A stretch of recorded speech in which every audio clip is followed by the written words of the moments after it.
Hello mga mamits! Kamusta kayo? Ito yung ulam namin ngayon, mishwa na may patola. At syempre, hindi mawawala ang masarap na itlog.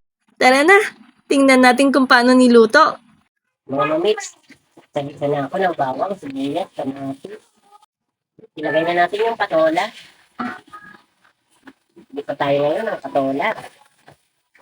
Haluin muna natin ang haluin. Maglagay na tayo ng tubig. Para may sabaw na siya. Takpan muna natin. Lagyan na natin ang panimpla. Lagyan natin ang asin. Paminta.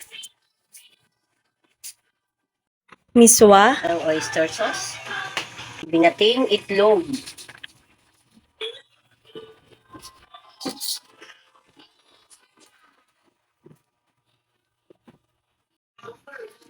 Okay na.